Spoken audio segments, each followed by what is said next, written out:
Oi! Sabe aquele tipo de pessoa que parece uma pessoa super racional, que consegue lidar muito bem com seus sentimentos, com as suas emoções, mas na verdade ela tá segurando uma tempestade que a qualquer momento pode transbordar? Pois é, existem pessoas que têm dificuldade de diferenciar o que é aceitar coisas do que é suprimir essas coisas.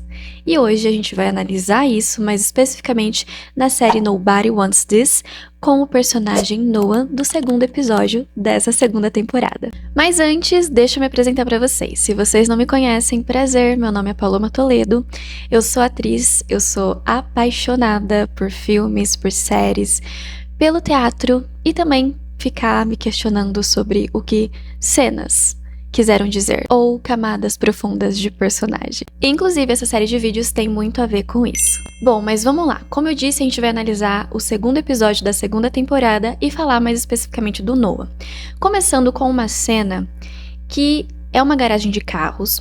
Em dado momento, um carro ele passa muito acelerado e quase atropela um bebê e a sua mãe.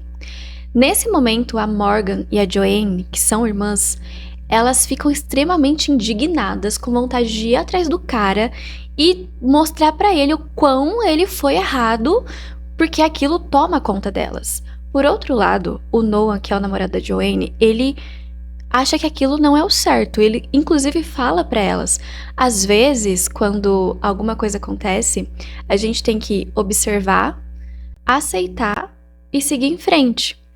E se a gente analisar esses padrões, né, esses tipos de reação, são reações diferentes que acomete diferentes pessoas. E não que necessariamente é um problema. O problema é quando isso se torna algo perigoso e até um padrão de comportamento que prejudica a nossa vida. No caso do Noah, se isso acontece com grande constância, a gente está falando de um padrão de enfrentamento evitativo segundo a terapia comportamental cognitiva, que é você, na verdade, não lidar com aquilo de fato, mas ficar tentando se negar a, de fato, encarar aquilo de frente. Pro Noah, quando você reage, é meio como se você estivesse perdendo o controle, e isso não é legal. Já pra Morgan e pra Joanne, você reagir, na verdade, você não reagir, é uma forma de você ser passiva a uma coisa que é um absurdo. Segundo James Gross, que é um psicólogo e estudioso, no seu estudo de regulação emocional, ele entendeu que quando a gente suprime uma emoção, na verdade a gente não tá fazendo ela desaparecer. A gente tá só enganando a gente mesmo.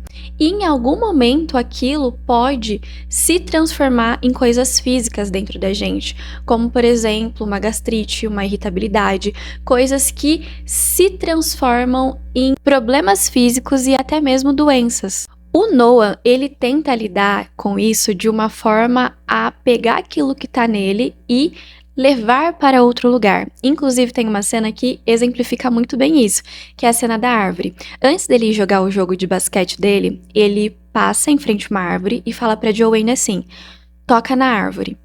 E aí a Joanne fala, eu não vou tocar nessa árvore. E ele fala, não, toca na árvore. Ele fecha o olho, coloca a mão na árvore e fala assim, é pra colocar todas as suas preocupações nessa árvore.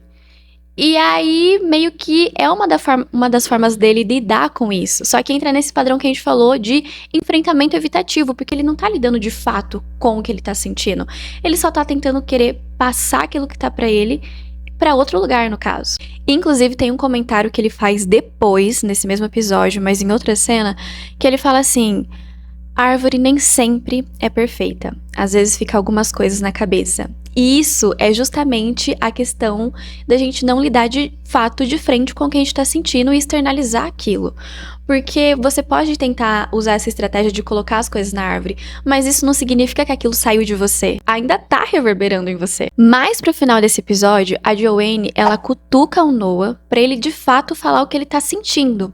E na verdade o que ele tá sentindo, esse incômodo muito grande, diz respeito ao outro personagem que chama o Grande Noah, que na verdade é um rabino também. O Noah é um rabino, né? E esse Grande Noah, que tem um nome parecido com ele, é um rabino que ocupou o lugar que ele gostaria de ocupar na igreja que ele faz parte, que seria ser o rabino dessa igreja, né? E a Joanne cutuca ele até que ele de fato libera tudo que tava dentro dele. E ele fala: eu odeio esse cara, eu odeio que ele tenha pegado o meu lugar e eu odeio o tanto que isso me afeta. E aqui a gente traz um novo significado para a raiva. É uma coisa que eu nunca esqueci desde quando eu ouvi isso, é que a raiva, na verdade, ela é uma necessidade que não foi atendida. Então, sempre quando eu tô sentindo raiva ou quando alguém perto de mim tá sentindo raiva, eu pergunto para mim também, qual que é a necessidade dessa pessoa que não foi atendida? E no caso aqui, a raiva é a dor do Noah de ter se sentido trocado, de não ter se sentido suficiente. Aqui entra uma pesquisa também que faz muito sentido com isso, que Freud diz que o nosso ego, ele tenta se livrar dessa nossa dor psíquica. Então ele tenta esconder essa dor que tá dentro da gente, mas quanto mais a gente esconde, o nosso inconsciente encontra brechas disso ainda assim vir à tona, através de ciúmes, de comparação, de autodepreciação. Então a gente pode ao máximo tentar esconder isso, mas isso vai vir à tona de diferentes formas. E uma coisa que eu achei lindo, principalmente no final desse segundo episódio, é quando o Noah fala tudo isso e ele ainda pergunta pra Joanne, eu sou uma má pessoa? E a Joanne fala pra ele, você é uma pessoa. E isso é lindo porque de fato mostra que isso é ser um ser humano, que é você, independente das suas falhas, independente dos seus sentimentos, sejam eles, entre aspas, bons ou ruins, né, no sentido social, é o que faz você ser quem você é, e isso é normal, isso é humano. A gente precisa dar outro significado para esse tipo de comportamento, porque a nossa sociedade prega muito esse autocontrole, só que esse autocontrole, às vezes, faz com que a gente não se permita sentir o que a gente sente.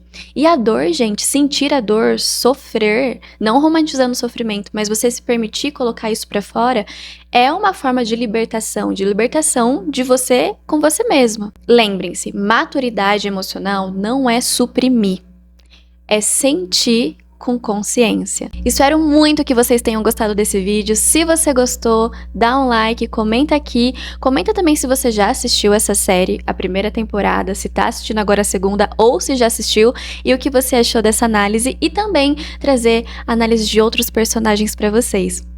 Um beijão e até a próxima. Tchau!